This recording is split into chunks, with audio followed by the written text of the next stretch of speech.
Kamusta po mga katambay? Muli po si Kamanong sa Tambayang Makabayan po. Siyempre po, nandito po muli ang inyong lingkod para magkomento sa mga nangyayari po sa ating bayan. At isa pong nakakalungkot na naman ang ating airport po, ang ating kukomentuhan mga katambay. At bago po tayo mag-umpisa, nagpapasalamat pong muli si Kamanong sa gusto po ng ating napakalit na channel sa YouTube at TikTok po, ang Tambayang Makabayan, ang komento ni Kamanong. Ito po, circuit breaker naman po ang nag-collapse sa ating airport, ang NAIA. Ito po, pakinggan po natin ang talagang napaka-famous na nating airport.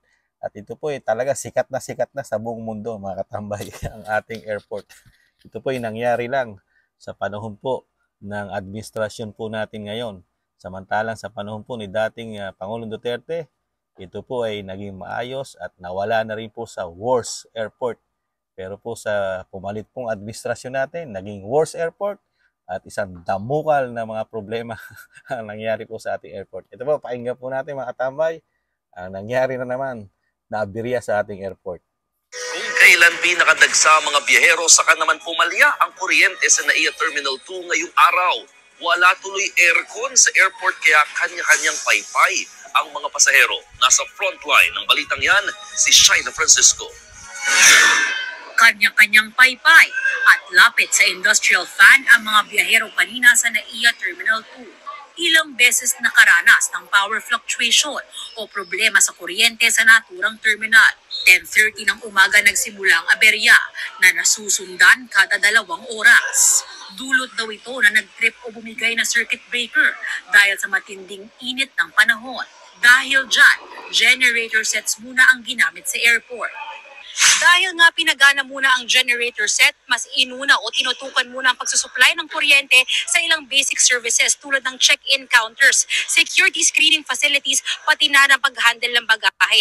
Ito ay para mapigilan maantala o magkaroon ng cancelled o delayed flights at maiwasan ang siksikan dito mismo sa paliparan. Yan po mga katambay, isang aberya. Ito pa isa. Ito po, matindi po ito.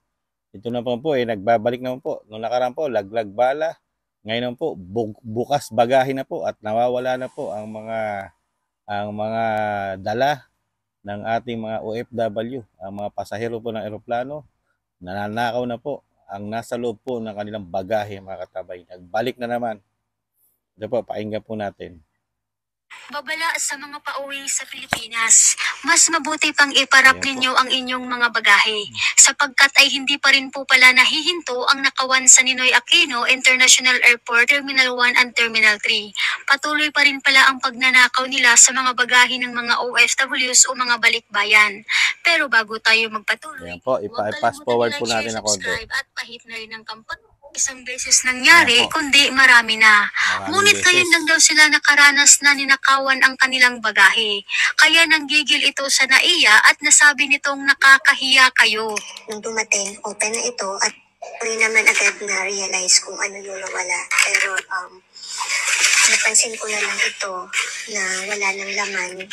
Dito ko nilagay yung Kate Spade na purse na ilaregalo ko sana sa pamangkin kong magbibigo. At wala yung wallet, wala yung pouch din. And, kumbaga, parang nahalungkat na. Yan po mga katambay. Nakita po natin ang nangyayari sa ating airport. Yan. Worst airport, sinusurot, dinadaga, nawawala na kuryente. At nagkakaroon po ng nakawan. Di ba? Laglag bala. Ngayon naman, bukas na po. Bukas maleta na po. Talagang napakalungkot po ng bagong Pilipinas. Napakaganda po ng bagong Pilipinas natin ngayon, di ba? Dahil ang ating Pangulo talagang ini-endorso sa ibang bansa ang ating bansa, di ba? Pinagmamalaki, di ba? Na naghahanap nga po at nangangalap ng maraming mamumuhunan sa ating bansa, sa Pilipinas. Pero ganito po ang nangyayari sa airport ng Pilipinas. Baka yung mga banyagang pupunta sa atin, manakawan din. Di ba? Nakakalungkot.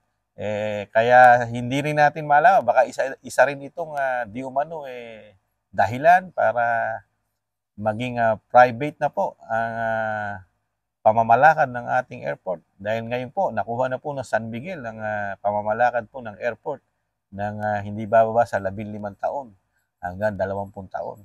At wag naman sana sa huli, katulad po ng mga Meralco, PLDT, at ang ating katubigan, at ang ating nag-iisang Petron, at ang ating mga National Steel, mga bakalan, at ang ating mga karsada ay naging pribado ng lahat. Sana naman ang airport sa dumating sana ang panahon na hindi sana mangyari yon. Dahil iisa na yan ang ating airport na kumikita naman at hindi nalulugi. Kaya nakakalungkot po mga katambay, di ba? Ang nangyayari sa ating airport na ngayon lang ulit nangyari yan. Yan po nangyari sa panahon po ng dating Pangulong Aquino na si Noynoy Aquino, di ba? Na talagang napakarami. Ganyan-ganyan po nangyayari na bumalik po sa panahon po ng bagong Pilipinas. Di ba? Na ngayon, kailangan mo pa ngayon na balutin ang iyong bagahe, ang iyong maleta na sabi nga ng OFW na kapalan daw mga katambay, doblehin pa ang mga pambalot o plastic na wrap sa ating maleta. Biruin niyo po yun para hindi na po nila mabuksan. Grabe. Samantalang sa Pilipinas lang nangyayari yan mga katambay. Sa ibang bansa naman hindi naman nababalitan. Ganyan na nangyayari. Di mo ba? Kaya nakakalungkot lang po. Pero sa kabila nun, nananahimik po ang ating presidente ng Pilipinas. Wala pong sinasabi about yan. Hindi po katulad ng panahon ni Pangulong Duterte. Isa lang ang sinasabi niya, ulitin nyo lang yan. At may mabalitaan pa ako na katulad niyan, yung bala, di ba? Yung mga nagnanakaw na yan, ano solusyon ni Pangulong Duterte? Isa lang. Pag may nakita pang bala sa airport, yung mismo nakakita, kakain ng bala, kakainin niya yan. Siya mismo ang kakain, yung nakakita ng bala sa maleta. Di ba? At yung sinasabing mga anomalyang ganyan, nakawan, magmula sa pinakamababa hanggang sa taas, sinisisante po ni Pangulong Duterte. Di ba? Pero ngayon po, wala po tayong naririnig, di umano, sa ating Pangulo kung paano didisiplinahin ang mga manggagawa natin sa airport, mga tambay. Di ba? Tahimik po. Sa sobrang tahimik, huni na lang ng bubuyog ang naririnig natin, mga tambay. At ang sipol na lang ang maririnig natin sa sobrang tahimik. Sipol. Kaya, ang nakakahiya po dyan tayong mga Pilipino. Dahil po yan nababalita po sa buong mundo. Lalo po pag airport na ang pinag-usapan. Di ba? Dahil alam natin ang isang airport ay kasama po sa isang bansa, di ba? Sa isang ekonomiya. Nasasalamin po ng airport ng isang ekonomiya ng isang bansa, di ba? Kung maayos ang airport at maayos at malinis at maganda ang pagpapatakbo ng airport, sumasalamin po yan sa bansa ng isang bansa na katulad ng Pilipinas. Pero ano po ang makikita natin salamin ng ating bansa? Kung ang airport natin ganyan, di ba? Inumpisahan saan? Sa brownout, di ba?